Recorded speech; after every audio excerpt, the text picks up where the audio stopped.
بسم الله الرحمن الرحيم.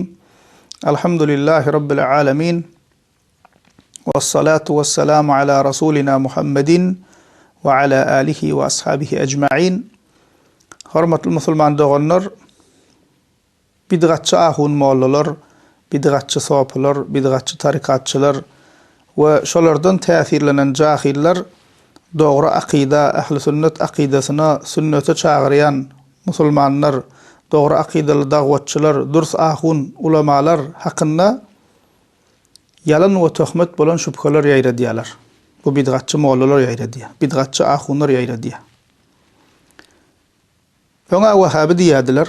Inna alhamdulillah halk düşünüp başladı bu Wahhabi gepiniň düýbüniň gömükdigini, bu bidgatçylaryň öz ýalňyş düşünjelerine garşy gidýän musulmanlar garalamak üçin ulanýan sözdigini alhamdulillah anni ýuwaş-ýuwaşdan halkymyz musulmanlar düşünüp başlady. Bunyň ýany bilen başga da käbir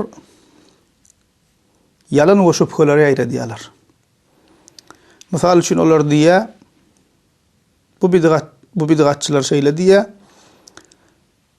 bular öwliýalaryň kär edýärler. Bular öwliýalara söwýärler diýip yalan sözleýärler.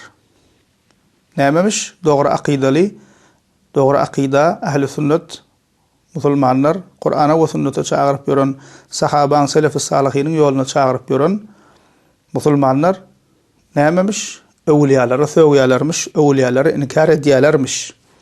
Şeý diýip ýaýradýarlar, şu hili şüphe ýaýradýarlar. Bu hile etmekleriň sebäbi musulman doganlar bilmeýän insanlary dogry akidaly dagwatçylardan uzaklaşdyrmak üçin edýärler.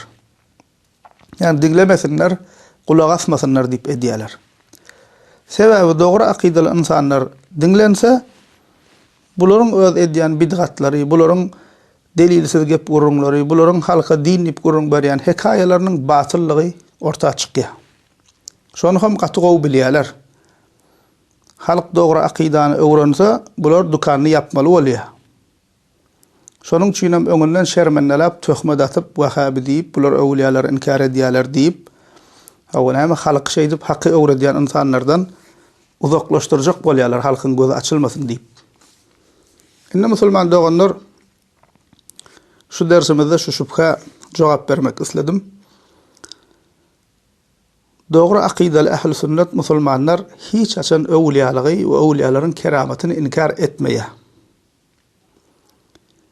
Biz ahli sünnet musulmanlaryň akidasy ynanjy musulman doganlar öwliýalyk hakdyr. İman edenleriň hemmesi Allah Taala'nın öwliýasydyr. Aralaryna derece tapawudy bardyr. O öwliýalaryň keramaty hakdyr. Näşul biziň akidamyz. Ve kimde kim öwliýalygy we öwliýalaryň keramatyny hakyky öwliýalaryň hakyky öwliýalygy we hakyky öwliýalaryň keramatyny inkar eden kişi biziň anancymyzda, biziň akidamyzda dogry ýoldan azan bidgatçy kişidir. Öwliýa kim? Kime öwliýa diýilýär? Ol barada aýry ders geçdik musulman doganlar. Giňişleýin delilleri bilen ayet we hadisler esasynda durup geçdik. Hakyky öwliýan kimdigini bilmek isleýänler şol dersimizi alyp dinläp bilerler. Emma musulman doganlar biziň inkar edýän iki zatymyz bar. Ahli sünnet musulmanlar iki zaty inkar edýärler. Birinjisi musulman doganlar her öwliýa diýilýän öwliýa däl. Bu bir. İkincisi musulman doganlar öwliýalar barada aýdylan her gurrun hak däl. Gaýtalap aýdýan. Her öwliýa diýilýän kişi öwliýa däl. İkinci öwliýalar barada aýdylan her gurrun dogry däl, hak däl. Yani şol ikisini ýeke-ýeke açyklap bereň musulman doganlar. Her öwliýa diýilýän öwliýa däl diýdik. Ýagny musulman doganlar insanlaryň birine öwliýa diýmegi bilen, öwliýa diýip inanmagy bilen, Allahyň dosty diýip inanmagy bilen, hatta daşynda köp insanlaryň üýüşmegi bilen, ullahan selle dakmagy bilen, agaşyk geýip uzun sakal goýbermekligi bilen, insanlaryň öwliýa diýip inanmaklygy bilen intak hakyky öwliýa bollugy däl. Misal üçin şiýgalaryň öz inançlaryna göre musulman doganlar öz işlerine öwliya diýip inanyp ýören bir sürü kişiler bar. Peýgamber sallallahu aleyhi ve sellem'in neslinden gelýär, öwliya, ähli beyt diýip inanyp ýören bir sürü kişiler bar. O öwliya diýip çyny bilen inanýarlar şolara. Hatta olar üçin musulman doganlar jany bermäge taýin olar. Emma olaryň öwliya diýmegi bilen olar öwliya bolmaýar. Sebäbi musulman doganlar şiýgalaryň akydasy bozuk, inançlary bozuk. Ýörelgeleri bidgat hurafadan doly. Peýgamberimiz sallallahu aleyhi ve sellem'in getiren ýolunyň tersine hereket edip, Peýgamber sallallahu aleyhi ve sellem'in sünneti bilen tersleşip, Peýgamber sallallahu aleyhi ve sellem'in sahabalary bilen selef-i salihin bilen tersleşip, öwliya bolup bilmeýär. Akydasy düzü bolmaýan kişi musulman doganlar akydasy düzü bolmaýan kişi musulman doganlar öwliya bolup bilmeýär. Dinde bidgat çykaryp ýören kişi derecesi uly öwliýalardan bolup bilmeýär musulman doganlar. Bizim sünnilerin arasında da ýagdaý şeýle musulman doganlar. Bir sürü jemaatlar bar, öz pirlerini, öz şeýhleri barada öwliya diýip inanýarlar. Halka olar Allahyň dosty, olara gol bermeli diýip näme halka ýaýra diýerler, şeý diýip inanýarlar, we özlerim şeý diýip inanýarlar. O halka näme olara gol bermäge çagyrýarlar, şol pirlere gol bermeli, we gezip bermeliler, pir tutunmasaň bolmaýar. Ona kime bermeli seňne biziň öwliýamyz diýip öz öwliýasyny öwüp başlaýar. Emma hakykatda musulman doganlar olaryň öwliýa diýip ýörenleri islama göre, Kur'an we sünnete göre, ähli sünnet akydasyna göre hakyky öwliýa däl. Diňe sözlü öwliýa. Misal bereýin, has düşünükli bolar ýalakda musulman doganlar. Misal, Kiprda biri bardy. Öllü şu wagt dünýäden gaýtdy. Şoňa bir näçe kişiler öwliýa diýip inanýarlar. Hatda biziň türkmenlerimiziň içinde de Ulluhan öwliýamyş diýip inanyp ýörenler bar. Emma öwliýa däl musulman doganlar, dogry ýoldan azan insan. Delili näme? Şeriaty ters hereket edýär. Misal üçin mesjitde zikir etjek diýip jemaat bilen tans edýärler. Allah Taala'nın öýünde mesjitde tans edýärler. Zenanlara elini öpdürýär. Näme mahrem zenan bilen elleşmek bolmaýar, elep durmak aňyrda dursun. Peýgamberimiz Muhammed sallallahu aleyhi ve sellem in kalby pak Allah tarapyndan saýlanan peýgamberleriň iň üstüli bolan kişi. Emma çenle aýallar beýat etmäge gelende näme diýipdir? Men aýallar bilen elleşmeýän diýipdir. Ümmetin atasy Peýgamber Muhammed sallallahu aleyhi ve sellem men aýallar bilen elleşmeýän diýipdir. Elep durmaga aňyrda dursun. Emma bu pir näme diýär? Aýallara elini öpsem bolýam diýen öpür diýip elini öpdürýär aýallara. Ýa-da mysal üçin orsatyň bir ýerinden ýanyna adamlar gelipdir. Olara näme diýär? Şo ýaşaýan ýeriňizde plan ýerde plan mazar bardyr. Şo taýda şol ýerde ziyaretgah guruň diýär.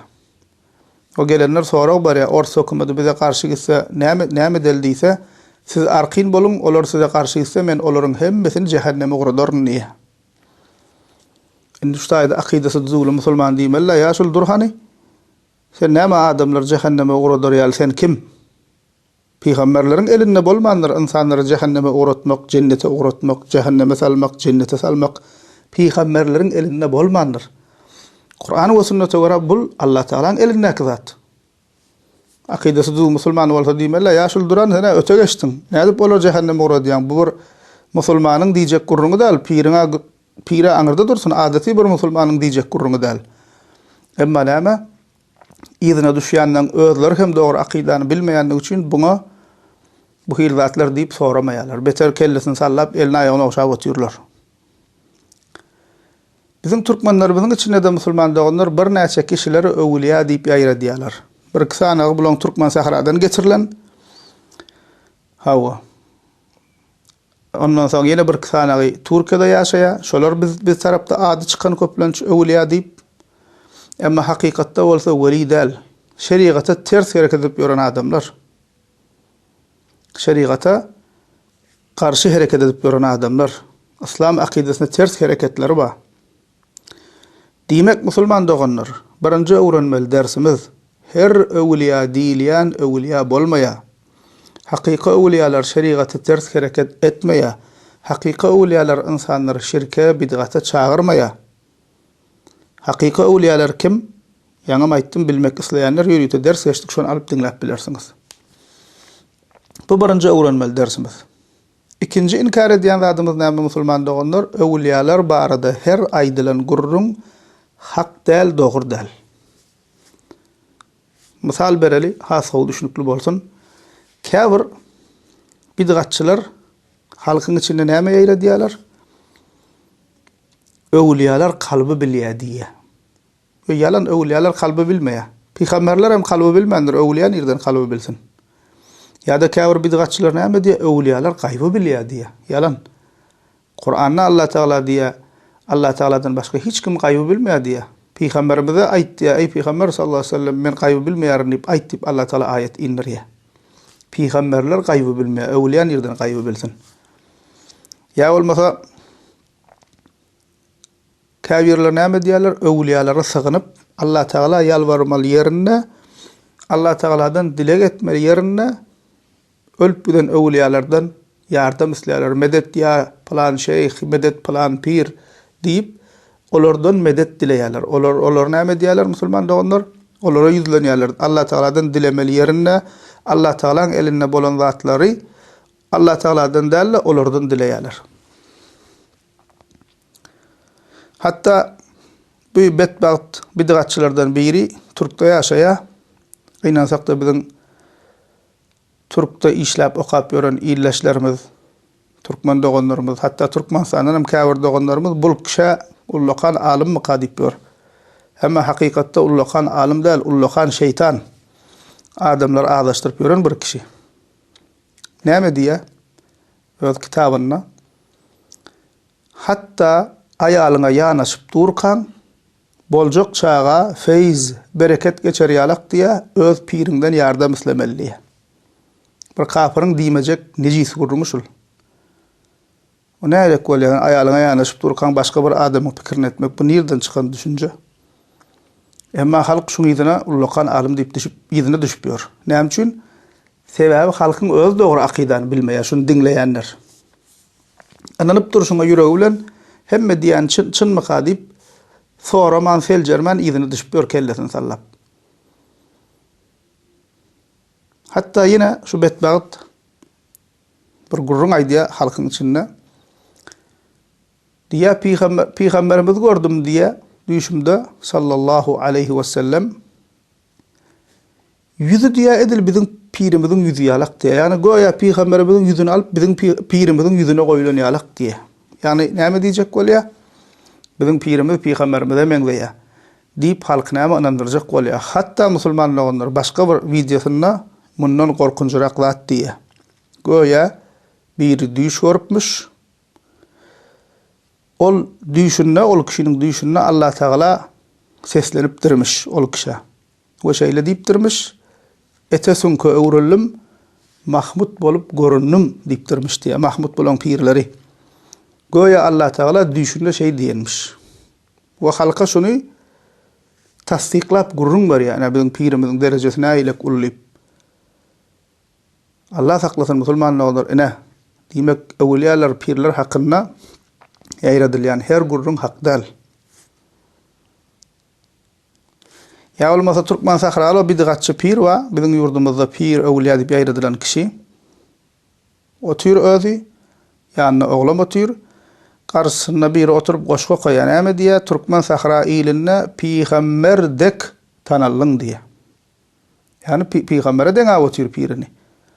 Eger hakyky pir bolan bolsa diýär, hakyky awliya bolan bolsa diýär, ballym dur.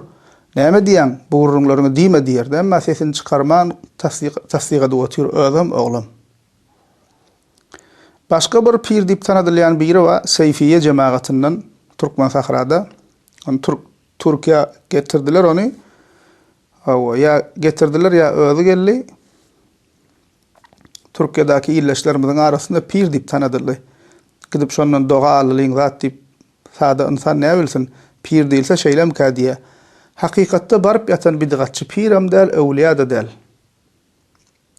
Zikr edýäsip böküp zınkillap toğran ýalak ullakan adam ennamyny titredip boran bir akmagyň biri. Emma halk ne bilsin elinde ullokan tesbisi wa sellesi ullokan sakalı wa daşında izine düşýänler wa eline okşap şolardan täsirlenýän insanlar. Özü hem dogry akydany bilmeseň şeýlem kädip inanyp ýörmeli musulman doganlar.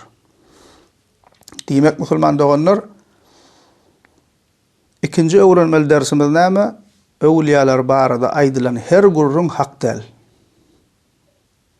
Biz ahli sünnet musulmanlar şu iki zady inkar edýäs. Öwliýa bolmayan, şeriata ters hereket edýän, halky şirke we bidgata çagyryp ýören, halkyň pek duýgusyny we gownyetini ulanyp duran ýasama öwliýalar biz inkar edýäs. Bular näme? Ahun pir sypatyna, öwliýa sypatyna giren bidgatçy insanlar. Halkym gowy görýärde türkmen halkynyň näme hususan biziň halkymyň ahun pir öwliýa sila hormaty bar. Nähile günahkaram bolsa öwliýa pir ahun diýsen biziň halkymyz gaty silaya hormaty bar. Halkymyzyň şu pek duýgularyndan peýdalanýar bular. Wa musulman doganlar öwliýalar barada ýaýradylan batyl ehli sünnet aqidatyny ters, Kur'an we sünnete ters, dogry islam inanjyna ters gelýän zatlar biz inkar edýäs. Emma dersin başında da diýişim musulman doganlar hakyky öwliýalar we öwliýalaryň keramatyny kabul etmek biz ehli sünnet musulmanlaryň Peygamberimizden sallallahu aleyhi ve sellem için bu neçeni bizim akidamız şol ve akide kitaplarımızda yazılıp gelýäni şol. Hakyky öwliýalar musulmanlygynyň bizim baş tacymyz. Ve musulmanlygynyň öwliýalaryň başy sahabalardyr. Öwliýalaryň başy sahabalardyr. Ondan sonra tabiinler, sonra etbaat tabiinler, sonra Ebu Hanife, İmam Malik, İmam Şafii, İmam Ahmed, İmam Bukhari, İmam Abdullah bin Mübarek, Hasan Basri yalak Allah hemmesinden razı olsun ve rahmet etsin. Yalak ehli sünnetin ululu alimlerimizdir. Hakyky öwliýalar şulardyr. Kime hakyky öwliýa, kim hakyky öwliýalaryň ýaşaýyşyny öwrenmesi gelse şu sahabalardan başlap bärlikden ehli sünnet ulamalarymyzyň ömür beýanyny okusunlar. Ondan görsünler şolaň ömrüni, şolaň ýaşaýyşyny şu günümüzdäki öwliýa diýip ýören adamlaryň edýän işler, bidgatlar bamy? Şolaň öwliýalyk, pirlik ady bilen, sopçylyk ady bilen edýän işlerini şolar edipdirmi? Görsünler, sahabalar edipdirmi? Tabiinler edipdirmi? Etbaat tabiinler edipdirmi? İmam Ebu Hanife, İmam Malik, İmam Şafii, İmam Ahmed ýaly ulamalar şolaň edýän käbir bidgat amallaryny edipdirmi? Şonda musulman doganlar hakyky öwliýa kim, ýasama öwliýa kim tanarsyňyz. Emma bu bidgatçy ahun mollalar näme diýär? Olar sahabalardan beter öz pirlerini reklam edýärler halkyň içinde. Öz bidgatçy pirlerine gol bermäge çagyrýarlar. O halky näme diýip allaýarlar? Pire gol bermeseň pirin şeytan bolýar diýär. Onu bilmeýän adam näme diýär? Pirsiz gelip dursak pirim şeytan boljak bolsa birine bir gol berenlip näme gidip şolaryň pirlerine gol berýärler. Emma haçanna ehli sünnet musulmanlar çıkıp batyl we ýalan gurrunlaryny inkar edende bolsa bu bidgatçylar näme diýär? Şermendelep Wahabi diýip ad takyp başlaýar. Bilmeýän adamlary hak dawatdan dogry ilmden uzaklaşdyrjak bolup ay bular öwliýalaryň inkar edýär, bular öwliýalara söwýärler, ay türkmençiligimizi inkar edýärler, ýa bir zat diýip şoňa meňdeş bir sory boş we biziň diýmedik we aýtmadyk zatlarymyzy ýöňkeýärler.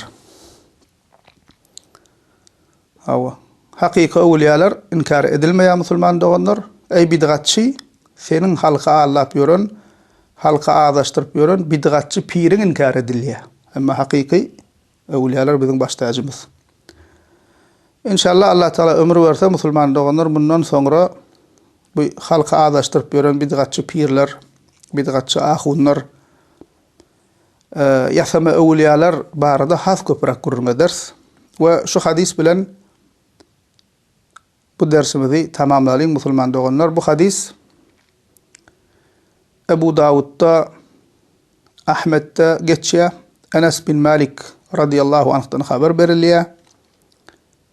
Peygamberimiz Muhammed sallallahu aleyhi ve sellem diýär: "Lemma urica bi marartu bi qawmin lahum azfarun min nuhas yakhmashuna wujuhakum wa sudurahum فقلت من هؤلاء يا جبريل؟ قال هؤلاء الذين يأكلون لحوم الناس ويقعون في أعراضهم. Peygamberimiz Muhammed sallallahu aleyhi ve sellem diye miras gijetinde bir topar insanların yanından geçtim diye. Olorun diye dırnaklar bakırdan diye. Bakır demire mengdeş bir metal musulman doğunlar. Ol insanların dırnakları bakırdan diye. Şol bakırdan dırnakları bilen yüzlerini ve döşlerini dırnaçaklayadılar diye. Yani yüzlerini ve dırnaçaklarını diýänkä bakırdan dırnakları bilen yüzleri we döşlerini dırnaçaklap, yüzlerini we döşlerini ýyrtyp gazalgan bolup oturdylar diýe. Şonda Peygamber sallallahu aleyhi ve sellem diýe ya Jibril, yani Cebrail perişte ýüzlenip diýe. Bular kim diýdim diýe. Onda Cebrail perişte aýtdy diýe, Allah'ın salamı bolsun ona. Bular insanların gıybatını edip, insanların etini yiyenler diye. Çünkü Kur'an-ı Kerim'de başka kişilerin gıybatını etmekligi, insanın etini yemeklige mengzedilýär. Diye bular başka insanların gıybatını edenler, etini yiyenler diye. Ve insanlara nahak töhmet atıp ağrayına dil uzadanlar diye. Diýmedik zadyn diýdi diýip, etmedik zadyn etdi diýip, awalama insanların ağrayına dil uzadan, töhmet atan kişiler diye. Allah Teala ahli musulmanları yalandan, töhmetten ve yalancı töhmetçi insanların şerrinden gorasın. Elhamdülillahi Rabbil alemin.